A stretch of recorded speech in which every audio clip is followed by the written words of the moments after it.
అందరికీ నమస్కారం. Commissionerate of college education government of Telangana welcomes you all for this programme. ఈరోజు December 22 అందరికీ తెలిసిందే శ్రీనివాస్ రామానుజన్ బర్త్డే అనగానే చిన్నపిల్లల్లో చాలా ఉత్సాహం కలుగుతుంది. ఉదయం మార్నింగ్ 12 గంటల నుంచి మొదలుపెట్టి రాత్రి మళ్ళీ 12 గంటల వరకు బర్త్డే సెలబ్రేషన్స్ చేసుకుంటూ ఉంటాం. అయితే మనం ఏం చేశాము అనే విషయాన్ని ఆధారంగా మన బర్త్డే విశిష్టత అనేది ఆధారపడి ఉంటుంది.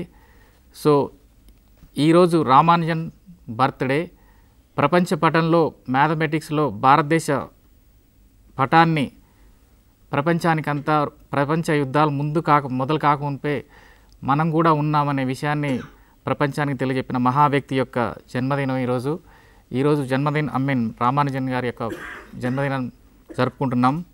1887లోనే జన్మించి అతి తక్కువ కాలం జీవించి ఆ అతి తక్కువ కాలంలోనే ప్రపంచానికి భారతదేశం అంటే ఏంటో చెప్పిన ఆ మహానుభావుడి గురించి ఈరోజు తెలుసుకోవాల్సిన అవసరం ఉంది. తర్వాత గుర్తు చేసుకొని ఆ స్ఫూర్తిని మనం పొంది ఈ చిన్న రాష్ట్రమైన తెలంగాణలో రామానుజన్ లాగా ఎదగాలని ఆశిస్తూ రామానుజన్ యొక్క జన్మ విశేషాలు తర్వాత ఆయన సాధించిన విజయాలు వివరించాల్సిందిగా అకాడమిక్ సెల్లో పనిచేస్తున్న నవీన్ చందర్ గారిని కోరుతున్నాం. అందరికీ నమస్కారం. అందరికీ గణతంత్ర దినోత్సవ శుభాకాంక్షలు. ముఖ్యంగా భారతీయ అతి గొప్ప గణశాస్త్రవేత్త అయిన శ్రీనివాస రామానుజన్ గారి యొక్క 127వ జయంతి సందర్భంగా అందరికీ నా యొక్క శుభాకాంక్షలు. మన భారతదేశ చరిత్ర గమనిస్తే 100 ఏళ్ల క్రిందట వరాహమిహిరుడు, భాస్కరగుప్తుడు, ఆర్యభట్టుడు లాంటి గణిత శాస్త్రవేత్తలు ఉండేవారు. వారి తర్వాత వారి స్థాయిలో భారతదేశానికి ప్రాచుర్యం తెచ్చిన వ్యక్తి శ్రీనివాస రామానుజన్ గారు. శ్రీనివాస రామానుజన్ యొక్క జీవిత చరిత్ర నుండి మనందరము ఎంతో ప్రేరణ పొందాల్సిన అవసరం ఉంది. శ్రీనివాస రామానుజన్ గారు 1887 డిసెంబర్ 22 రోజున తమిళనాడులోని ఈరోడ్ అనే కుగ్రామంలో జన్మించాడు. అతను సనాతన తమిళ బ్రాహ్మణ కుటుంబమైన దాంట్లో అతను చాలా దారిద్ర్యం మధ్య జన్మించాడు. అయినప్పటికీ అతనికి చిన్నప్పటి నుండి పరిశీలన అనే అవగాహన, ప్రతి విషయాన్ని పరిశీలించడము, అవగాహన చేసుకోవడం లాంటి లక్షణాలు అనేటివి పుట్టుకతోనే రావడం వల్ల చిన్నప్పటి నుండి అతను మ్యాథమెటిక్స్ పట్ల చాలా ఆసక్తుడయ్యాడు. అతని యొక్క విశిష్టత బయటపడింది తన 6వ సంవత్సరంలోనే. ఏ విధంగా అంటే ఒక చిన్న ఉదాహరణ చెప్పవచ్చు. తన 6వ సంవత్సరంలో అప్పుడు ఉపాధ్యాయుడు పాఠం చెప్తూ భాగాహారాల గురించి వివరిస్తూ ఒక 3 మామిడి పండ్లను 3 వ్యక్తులకు పంచగా తలా ఒక పండు వస్తుంది. ఇదే విధంగా ఎన్ని మామిడి పండ్లైనా అదే సంఖ్య గల వ్యక్తులకు పంచడం ద్వారా మనిషి ఒక పండు వస్తుందని ఉపాధ్యాయుడు చెప్పడంతో అప్పుడే 6వ సంవత్సరంలోనే శ్రీనివాస రామానుజన్ లేచి అలా అయితే మరి 0 మామిడి పండ్లను 0 వ్యక్తులకు పంచడం ద్వారా కూడా మనిషికి ఒకే పండు వస్తుందా అని ఎదురు ప్రశ్న వేశాడు. అంటే ఏ సంఖ్యనైనా 0తో భాగించబడడం సాధ్యం కాదన్న విషయాన్ని అతను అదే రోజు ఉపాధ్యాయున్ని నిక్కచ్చిగా అడగడము. ఆ సందర్భంలో ఉపాధ్యాయుడు క్షణికావేశంలో శ్రీనివాస రామానుజన్ను తిట్టినప్పటికీ తర్వాత అతని యొక్క ఆలోచన శక్తిని గ్రహించి అతన్ని మ్యాథమెటిక్స్ వైపు ఎంకరేజ్ చేయడం అనేది జరిగింది. ఆ విధంగా శ్రీనివాస రామానుజన్ పుట్టుకతోనే పువ్వు పరిమళిస్తుందన్నట్టుగా చిన్నప్పటి నుండే గణితం పట్ల తన యొక్క ఆసక్తిని పెంచుకుంటూ పోయాడు. అదేవిధంగా తన 13వ సంవత్సరంలో వచ్చేసి అతను లోనా రాసిన ట్రిగ్నామెట్రీ అనే బుక్కును మొత్తం. సో నవీన్ చందర్, ఇప్పుడు మనకు అర్థమైన విషయం ఏంటంటే చిన్న వయసులోనే చెప్పే విషయాన్ని నిశితంగా పరిశీలించి అర్థం చేసుకొని ఎదురు ప్రశ్నించడం అనేది అతను చేయగలిగాడు. అది మనం నేర్చుకోదగిన అంశం అన్నమాట. అవును సార్. ఇదే విధంగా తను ప్రశ్నించడమే కాకుండా ఆ ప్రశ్నలకు జవాబులు వెతకడం కూడా మొదలుపెట్టాడు సార్. అదేవిధంగా లోనా రాసిన బుక్కుల నుండి అప్పుడే ట్రిగ్నామెట్రీ సంబంధించిన వందల ఫార్ములాలు అర్థం చేసుకోవడం, వాటి యొక్క ఉత్పత్తులను సాధించడం లాంటి పనులు చేస్తూ పోయాడు. ఈ విధంగా అతను 10th మెట్రికులేషన్ వచ్చే వరకు అతని పరిస్థితి ఏంటంటే మ్యాథమెటిక్స్ తప్ప వేరే సబ్జెక్ట్ రాని పరిస్థితి ఏర్పడింది. ఎందుకంటే అతని అవగాహన సబ్జెక్ట్ మొత్తం మ్యాథమెటిక్స్ చేయడం వల్ల మిగిలిన అన్ని సబ్జెక్టులు ఫెయిల్ అయ్యాడు. అయినప్పటికీ కూడా అధైర్యపడకుండా తను సాధించాల్సింది మ్యాథమెటిక్స్లో ఉందని చెప్పి మ్యాథమెటిక్స్నే ధ్యేయంగా పెట్టుకొని వచ్చిన స్కాలర్షిప్ కూడా రద్దు చేయడం జరిగింది వేరే సబ్జెక్ట్స్ నెగ్లెక్ట్ చేయడం వల్ల. అయినప్పటికీ ఒక విషయంగా చెప్పుకుంటాం. అయినప్పటికీ అతను ఏ రోజు కూడా అధైర్యపడలేదు సార్. అదేవిధంగా మ్యాథమెటిక్స్ చేస్తూ తన ఆ సమయంలో సమకాలీన భారతీయ శాస్త్రవేత్త మ్యాథమెటిషియన్స్ ఎవరు కూడా తన యొక్క సిద్ధాంతాలు, తను అప్పటికే రాసిన సిద్ధాంతాలను ఎవరు అర్థం చేసుకోలేరు అన్న పరిస్థితి ఎదిగి తన మిత్రుని సలహా మీదకి సార్ అతను తన యొక్క సిద్ధాంతాలని 120 సిద్ధాంతాలను లండన్లోని ట్రినిటీ కాలేజ్కి చెందిన హార్డీ అనే ప్రొఫెసర్కు ఒక ఉత్తరం ద్వారా పంపిస్తాడు సార్. అలా పంపినప్పుడు హార్డీ కూడా ఆ కాలంలో హార్డీకి చాలా ఉత్తరాలు వస్తూ ఉండేటివి. అందరూ కూడా ఎలా అంటే నేను ఈ సిద్ధాంతాన్ని నేనే అనుకున్నాను, ఈ సిద్ధాంతం వల్ల మ్యాథమెటిక్స్ రూపురేఖలు మారిపోతూ ఉంటాయి, ఇలా ఎన్నో ఉత్తరాలు వస్తూ ఉంటాయి. అందులో భాగంగానే ఇది కూడా అలాంటి ఉత్తరమే అనుకొని హార్డీ ఈ ఉత్తరాన్ని పెద్ద పట్టించుకోకుండా పక్క పెడతాడు. కానీ ఏముందో చూద్దామని అందులో చూసే వరకు అందులో చాలా సిద్ధాంతాలు హార్డీకి అర్థం కావు. అదేవిధంగా ఇంకొన్ని సిద్ధాంతాలు అప్పటికే ప్రాచుర్యంలో ఉండి ఉంటాయి. ఈ విధంగా హార్డీ తర్జన భర్జనలో ఈ ఉత్తరము అందులో ఉన్న కాన్సెప్ట్స్ ఎంతవరకు నిజమనే ఆలోచనలో పడి తన మిత్రుడైన సమకాలీన ప్రొఫెసర్ అయిన లిటిల్ వుడ్తో కలిసి ఆ సిద్ధాంతాలను చూడడం మొదలు పెడతాడు. అతి తక్కువ కాలంలోనే హార్డీ అర్థం చేసుకుంది ఏంటంటే ఈ ఉత్తరం రాసిన వ్యక్తి మామూలు వ్యక్తి కాదు, అసామాన్యుడు, చాలా గొప్ప మ్యాథమెటిషియన్ అని గమనించి అప్పుడు శ్రీనివాస రామానుజన్కు లండన్ రావాల్సిందిగా అక్కడి నుండి ఒక ఉత్తరం రాస్తారు. కానీ దురదృష్టవశాత్తు శ్రీనివాస రామానుజన్ సనాతన బ్రాహ్మణ కుటుంబంలో పుట్టడం వల్ల ఆ రోజుల్లో ఈ సముద్ర ప్రయాణం చేయడం అనేది కుల నిషేధము. కాబట్టి వాళ్ళ తల్లి అతన్ని లండన్ పోకుండా వారిస్తుంది.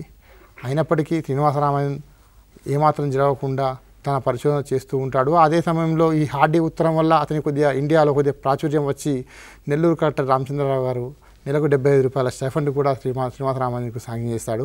అది కొద్దిగా ఆర్థికంగా శ్రీనివాస రామానుజన్ను కొద్దిగా కూతపడేటట్టు చేస్తుంది. కానీ భారతదేశానికి, మన మ్యాథమెటిక్స్ ప్రపంచానికి అతను చేయాల్సిన కృషి ఇంకా ఉంది. కాబట్టి మరి అదృష్టవశాత్తు వాళ్ళ తల్లి ముందు ఒప్పుకోకున్నప్పటికీ తర్వాత అతన్ని మళ్ళీ లండన్ వెళ్ళవలసిందిగా తను ఒప్పుకోవడంతో శ్రీనివాస రామానుజన్ 1914లో శ్రీనివాస రామానుజన్ లండన్ బయలుదేరుతాడు. లండన్ బయలుదేరగానే అక్కడ లండన్లో అతనికి హార్దిక స్వాగతం దొరుకుతుంది. కానీ లండన్ వాతావరణం అనేది శ్రీనివాస రామానుజన్కి ఎంత మాత్రాన పడదు. ఎందుకంటే అతను పుట్టింది తమిళనాడు ప్రాంతం కాబట్టి కొద్దిగా వేడి ప్రదేశము, లండన్ మొత్తం చలి ప్రదేశము. అదేవిధంగా లండన్లో మొత్తం మాంసాహారులే ఎక్కువ ఉంటారు. ఇతను పూర్తి శాకాహారి. అదేవిధంగా అతనికి ఆహారము దొరకని పరిస్థితి ఏర్పడుతుంది. ఈ విధంగా లండన్లో అతనికి ఎన్ని అననుకూల పరిస్థితులు ఉన్నప్పటికీ కూడా అక్కడ వ్యక్తులందరూ కొత్త ఉన్నప్పుడు కూడా తను మ్యాథమెటిక్స్ పట్ల ఉన్న జిజ్ఞాస వల్ల లండన్లో అతను 1919 వరకు కూడా తన రీసెర్చ్ కొనసాగిస్తాడు. ఈ క్రమంలో హార్డీతోని కలిసి అతను ఎన్నో రోజుకు 1/2 డజన్ చొప్పున సిద్ధాంతాలు రాస్తూ వెళ్తాడు. ఈ క్రమంలో అతనికి ఆరోగ్యం ఇంకా క్షీణిస్తూ వస్తుంది.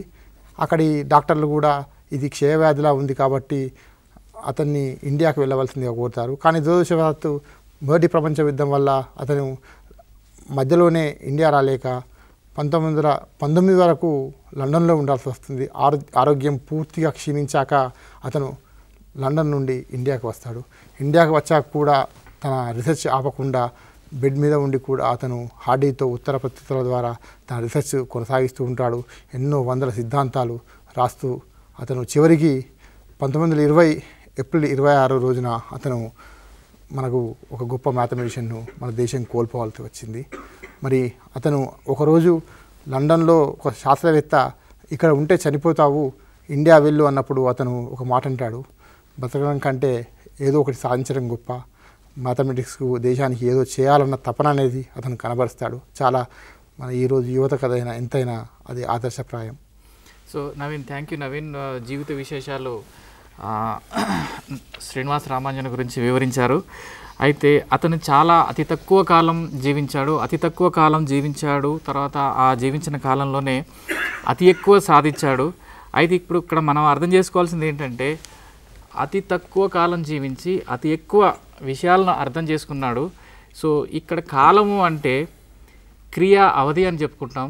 ఇప్పుడు కాలం అంటే ఏంటంటే, మనం ఏ పిల్లర్ని అడిగినా కానీ చెప్పేసి మనకి నిమిషాలు, గంటలు, తర్వాత రోజుల మాదిరిగానే చెప్తారు. కానీ ఏం చేశాము అంటే, ఇప్పుడు కాలము అంటే ఏంటి, 24 గంటలు అంటే దాని అర్థం ఏంటంటే, భూమి తన చుట్టూ తాను తిరగడానికి పట్టిన కాలాన్ని 24 గంటలుగా మనం విభజించాం.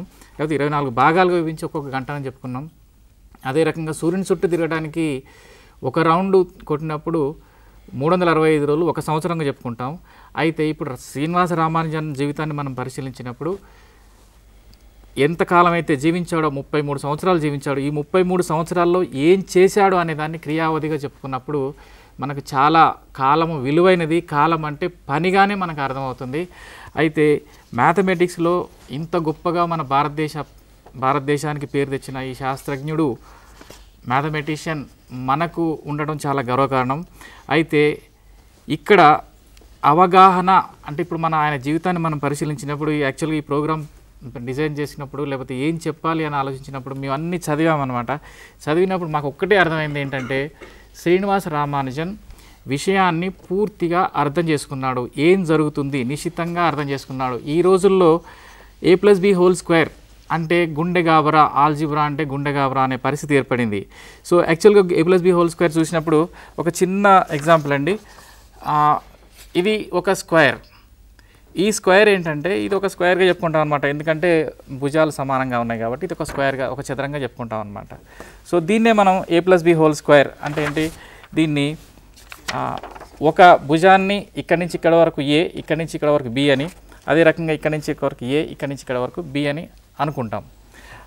ఎందుకు అనాల్సి వచ్చింది, ఏ అని ఎందుకు అనాల్సి వచ్చింది అంటే, ఇప్పటికిప్పుడు నా దగ్గర స్కేల్ లేదు కాబట్టి, ఇక్కడ 2 ఇంచులు, ఇక్కడ 5 ఇంచులు ఉంది అని చెప్పే పరిస్థితి నా దగ్గర స్కేల్ లేదు కాబట్టి, ఫర్ ఎగ్జాంపుల్ అని చెప్పేసి ఒక మాట చెప్పామన్నమాట. సో చెప్పిన పరిస్థితుల్లో ఇప్పుడు ఇక్కడి నుంచి ఇక్కడికి ఏ, ఇక్కడి నుంచి ఇక్కడికి బి, ఇక్కడి నుంచి ఇక్కడికి ఏ, ఇక్కడి నుంచి ఇక్కడికి బి. సో ఇప్పుడు a ఇంటూ a² అని, దీన్ని a², తర్వాత b ఇంటూ b² ఇది a ఇంటూ b ab, తర్వాత ఇది a into b ab. So a² plus b² 2 ABలు 2AB. So ఈ రకమైన అవగాహన అంటే ఏంటంటే, ఇన్ఫర్మేషన్ అనేది ఇప్పుడు a+b² అంటే a² plus b² plus 2AB. ఇది ఇన్ఫర్మేషన్ మాత్రమే. విద్యార్థికి టీచర్ చెప్తున్నాడు, తర్వాత విద్యార్థి పరీక్షలు రాస్తున్నాడు, 5కి 5 మార్కులు వచ్చాయి. కాకపోతే ఏంటంటే, ఇక్కడ ఈ రియాలిటీ, ఈ వాస్తవానికి రాలేకపోతున్నారు. ఇప్పుడు శ్రీనివాస రామానుజన్ చేసింది ఏంటంటే, ఈ వాస్తవాన్ని తెలుసుకొని, వాస్తవికత ఈ రకంగా ఉంటుంది అన్నప్పుడు ఇది ఈ రకంగా దాన్ని ఏమంటామంటే నాలెడ్జ్ లెవెల్కి వెళ్ళిపోయింది అనమాట. ఇన్ఫర్మేషన్ నుంచి నాలెడ్జ్ లెవెల్కి వెళ్ళిపోయింది. పరిపూర్ణ అవగాహన ఏర్పడింది. ఇంతకంటే కూడా లోతుగా పోవడానికి అవకాశం ఏర్పడి, ఇంకా a+b² కాదు కదా, a+b+c² a+b+c+d² కూడా ఒక చిన్న పిల్లాడికి రాసే అవగాహన ఏర్పడుతుందన్నమాట. సో ఈ రకంగా పరిపూర్ణమైన అవగాహన ఏర్పరచుకున్నాడు కాబట్టి శ్రీనివాస రామానుజన్ ఆ రకంగా అంత ఎత్తుకెదిగి మన దేశ ప్రతిష్టని ప్రపంచ పటంలో నిలబెట్టగలిగారు. తర్వాత అదే రకంగా ఇంకా మీరు జీవిత విశేషాలు చెప్పండి. అయితే శ్రీనివాస రామానుజన్ గురించి చెప్పాలంటే, రామానుజన్ నెంబర్ అనేది చాలా ప్రాచుర్యం పొందింది, చాలా విశిష్టత కలిగింది. 1729. ఎగ్జాక్ట్లీ 1729. ఆ నెంబర్ యొక్క విశిష్టత ఏంటంటే, ఒక సందర్భంలో శ్రీనివాస రామానుజన్ లండన్లో పూర్తి అనారోగ్యుడై బెడ్ మీద ఉంటాడు. అప్పుడు హార్డీ శ్రీనివాస రామానుజన్ చూడడానికి ఆ రామానుజన్ ఇంటికి వెళ్తాడు. వెళ్ళాక శ్రీనివాస రామానుజానికి పూర్తి సిక్ అయిపోయి లేవలేని పరిస్థితిలో బెడ్లో ఉంటాడు. అయినప్పటికీ ఇతనికి ఉన్న అంకెలపై ఉన్న ఆసక్తి అనేది హార్డీ రాగానే, మీరు వచ్చిన ట్యాక్సీ నెంబర్ ఎంత అని అడుగుతాడు. హార్డీ అదొక అన్ఇంపార్టెంట్ నెంబరు 1729, దానికి ఏం ప్రాధాన్యత సంతరించుకోలేదు అన్నట్టుగా ఒకటిగా చెప్తాడు. అయినప్పటికీ శ్రీనివాస రామానుజన్ అంత సిక్ అయ్యి లేవలేని పరిస్థితుల్లో కూడా మైండ్ అంత యాక్టివ్ ఉండి హార్డీని వారించి, అది మీరు అన్నట్టుగా అంత అప్రధాన నెంబర్ ఏం కాదు, అది సంఖ్య ఏం కాదు, అది చాలా ప్రాధాన్యత సంతరించుకున్న నెంబరు. దాన్ని మనము 1729ను 2 ఘనాల మొత్తంగా రాయగలిగిన అతి చిన్న నెంబర్గా మనం వర్ణించవచ్చు. అంటే 1729ను 1 cube plus 12 cube as well as 9 cube plus 10 cube. అంటే 2 ఘనాల మొత్తంగా 2 రకాలుగా రాయగలిగే అతి చిన్న నెంబర్ ఇదే. ఇంతకంటే చిన్న నెంబర్ ఏది కూడా సాధ్యపడదు అని తను చెప్తాడు. చెప్పాక హార్డీ ఈ విషయం విని దీన్ని ప్రూవ్ చేయాలి, ఇంతకంటే చిన్న నెంబర్ ఇంకోటి ఉండదు అనేది మనము సిద్ధాంతాన్ని ప్రూవ్ చేయాలి. అప్పుడు శ్రీనివాస రామానుజన్ యూనివర్సిటీకి వెళ్ళలేని పరిస్థితిలో ఉన్నాడు కాబట్టి హార్డీ తన మిత్రులతో కలిసి దీన్ని వారాల పొడవునా దీని సిద్ధాంతాన్ని రాబట్టడానికి ట్రై చేస్తాడు. అయినా వాళ్ళకి రాదు. అదే శ్రీనివాస రామానుజన్ బెడ్లో ఉండి మాకు రావట్లేదు అనగానే ఒక 5 నిమిషాల లోపల ఒక 10 పేజీల ప్రూఫ్ను ఈజీగా చెప్పేస్తాడు నోటికి. అంటే అతను ఏ స్థాయిలో ఎంత అనారోగ్యంగా ఉన్నా, ఎటువంటి పరిస్థితిలో ఉన్నా, మ్యాథమెటిక్స్ పైన అతనికి ఉన్న ఇంట్రెస్ట్ అనేది అతన్ని నిజానికి ఈరోజు ఇంత గొప్పవాన్ని చేసింది.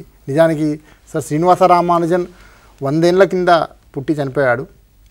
ఈరోజు శ్రీనివాస రామానుజన్ ఉంటే ప్రపంచానికి నిజానికి ఎంత అంటే ఈరోజు కంప్యూటర్ యుగంలో నెంబర్లకు సెక్యూరిటీ విషయంలో మన ఎక్కడైనా ఈ కోడింగ్ డికోడింగ్లో ఈ నెంబర్ థియరీని చాలా ప్రాధాన్యత సంతరించుకుంది. కాబట్టి ఈరోజు కూడా శ్రీనివాస రామానుజన్కి అంత ప్రాధాన్యత, అంత గొప్ప వ్యక్తి ఇప్పటికి కూడా లేదని చెప్పుకోవాల్సిన పరిస్థితి ఉంది సార్. సో అయితే ఈ రకంగా మనం ముందుకు శ్రీనివాస రామానుజన్ ప్రతిపాదించిన సిద్ధాంతాలని ఆసరాగా చేసుకొని మనం ముందుకు తీసుకుపోవాల్సిన అవసరం ఉంటుంది. అయితే ఇంత ప్రతిభావంతుడు కావడానికి ప్రతిభ అంటే ఏంటో మనం ఇక్కడ అర్థం చేసుకోవాలి. ఫర్ ఎగ్జాంపుల్ ప్రతిభ అంటే మనం ఏ రకంగా ఉంటుంది, ప్రతిభ అంటే ఏంటి అన్న విషయాలు మనం తెలుసుకోవాలంటే ఫర్ ఎగ్జాంపుల్ ఈ రూబిక్ క్యూబ్ చూడండి. దీంట్లో ఏంటంటే 3 రంగుల తలము, తర్వాత 2 రంగులు, 1 రంగు, అంటే 2 pieces, 2 coloured pieces, 3 coloured pieces, single colour pieces అని చెప్పేసి 3 రకాలు ఉన్నాయి. తర్వాత ఇది జంబుల్గా ఉన్నది. సో ఈ జంబుల్గా ఉన్నది 3 రకాల 3 coloured pieces, 2 colour pieces, single colour pieces ఉన్నది. సో ఇదేంటంటే ఇది వాస్తవము. సో వాస్తవికతను తెలుసుకోవటమే దీన్నే ఏమంటాం అంటే నాలెడ్జ్ అంటాం అనమాట, జ్ఞానం అంటాం అనమాట. సో వాస్తవాన్ని యాజ్ ఇట్ ఈస్గా మనం తెలుసుకోవటాన్ని రియాలిటీ లేకపోతే జ్ఞానం అంటాం అనమాట. దీన్నే అండర్స్టాండింగ్ అంటాం అనమాట. సో దీంట్లో అండర్స్టాండింగ్లో మనం చేసేది ఏం లేదు, ఉన్నట్టుగా తెలుసుకోవటం అనమాట. తర్వాత నెక్స్ట్ ఏంటంటే దీంట్లో first step, second step, third step అని 7 స్టెప్స్ చేస్తాం అనమాట. ఇది ప్రాసెస్. ఫస్ట్ మనది ఏంటి, ఉన్నట్టుగా నేర్చుకోవడం అనేది జ్ఞానం అంటే అండర్స్టాండింగ్. సో సెకండ్ ఏంటంటే ప్రాసెస్. సో 7 స్టెప్పులు చేస్తాం, first step, second step, third step, fifth. So last స్టెప్కి వచ్చినప్పటికీ ఒక షేప్ వస్తుంది. ఆ షేప్ ఏంటంటే టార్గెట్ అనమాట. అంటే 6 సైడ్స్ 6 కలర్స్ వస్తాయన్నమాట. సో ఈ సెకండ్ స్టెప్ ఏదైతే ఉందో 6 స్టెప్స్ చేసే పద్ధతిని ఏమంటాం అంటే దాన్ని విజ్ఞానం అంటాం అనమాట, నేర్చుకోవడం అనమాట. సో ఇప్పుడు నాకు రావచ్చు, లేకపోతే నాకు రాకపోవచ్చు, వేరే అతనికి రావచ్చు, అతని దగ్గరికి వెళ్ళి నేర్చుకుంటాం అనమాట. So the process of doing is science. So జ్ఞానం అయిపోయింది అంటే నాలెడ్జ్ అయిపోయింది. నెక్స్ట్ సైన్స్ అయిపోయింది. నెక్స్ట్ థర్డ్ స్టేజ్లో ఏంటంటే మనం ఈ ప్రాసెస్ ఈ 6 స్టెప్పులు 7 స్టెప్పులు చేయటం వల్ల చివరికి వికాసానికి చేరుకుంటాం. అదే 6 సైడ్స్ 6 కలర్స్ అన్నమాట. సో ఈ 3 అంటే జ్ఞానము, విజ్ఞానము, మూడవది వికాసం, దాన్ని విజ్డమ్ అంటాం అనమాట. ఈ 3 కలిసిన పరిస్థితిని మనం ప్రతిభ అంటాం అనమాట.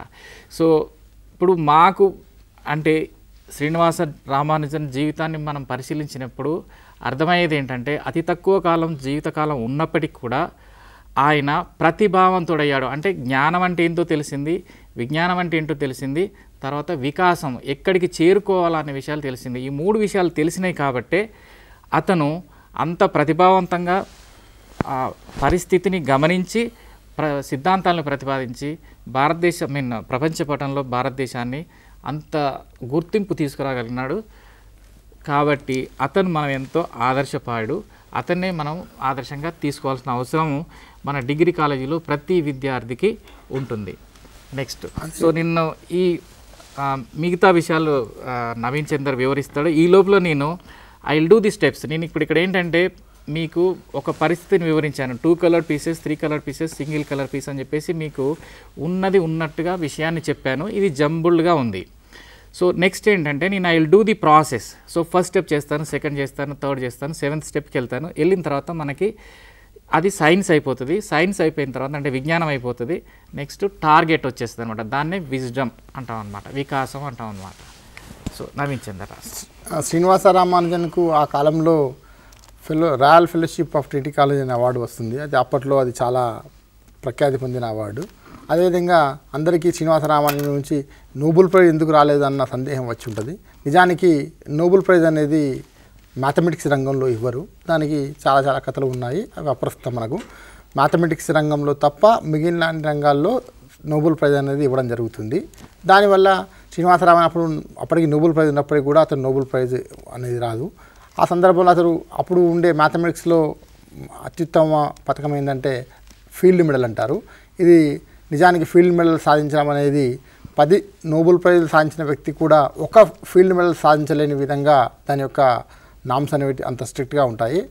ఎలా అంటే నోబెల్ ప్రైజు ఎంత వయసు వరకైనా ఇస్తారు. అదే ఫీల్డ్ మెడల్ మాత్రము మ్యాథమెటిక్స్లో కేవలం 40 సంవత్సరాల లోపు మాత్రమే దాన్ని సాధించాలి. అదేవిధంగా నోబెల్ ప్రైజు చనిపోయిన వ్యక్తులకు కూడా ఇస్తారు, కానీ ఫీల్డ్ మెడల్ కేవలం బ్రతికున్న వ్యక్తులకు మాత్రమే ఇస్తారు.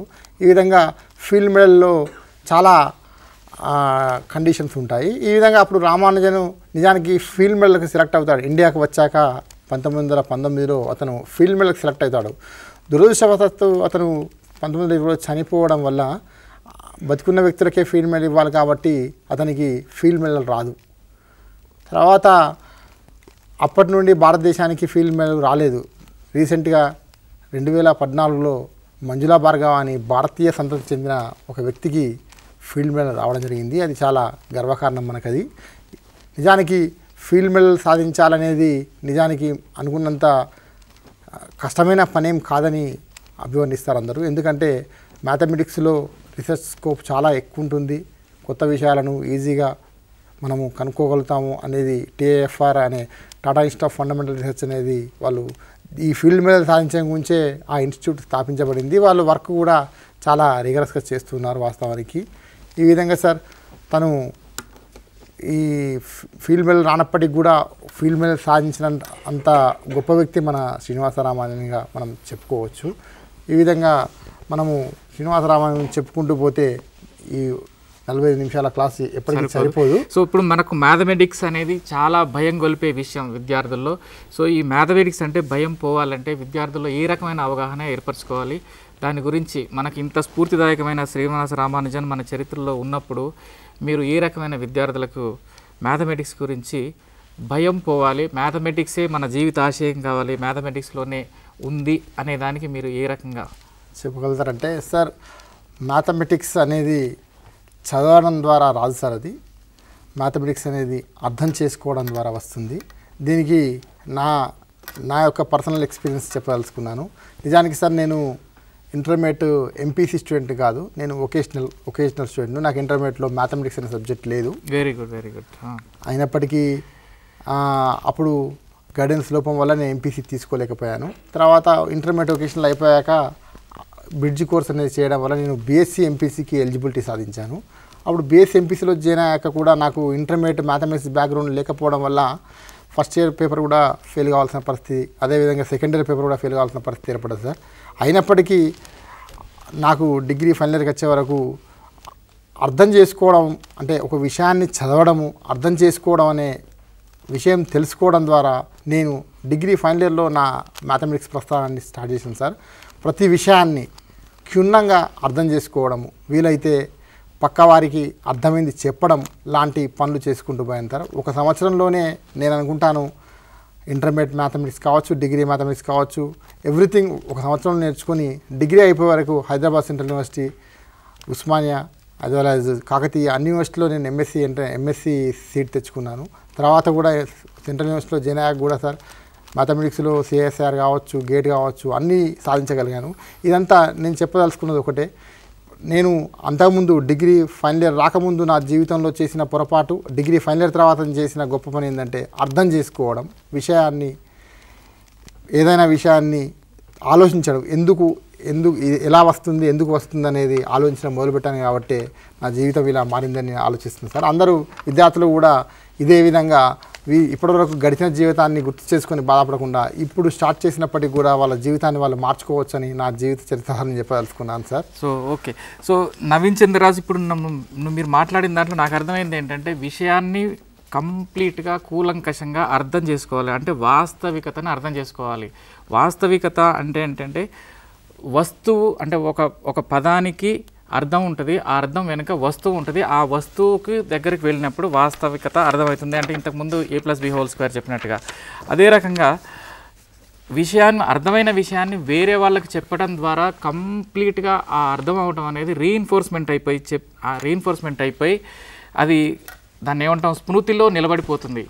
స్మృతిలో నిలబడిపోవడం అంటే ఏంటంటే జీవితకాలంలో ఎప్పుడు కూడా మర్చిపోము, తర్వాత అది నాలెడ్జ్ లెవెల్లో ఉంటుంది. ఇది ఒక బేస్గా ఉపయోగపడుతుంది అనమాట. సో ఇక్కడ ఒక చిన్న మోడల్ అండి.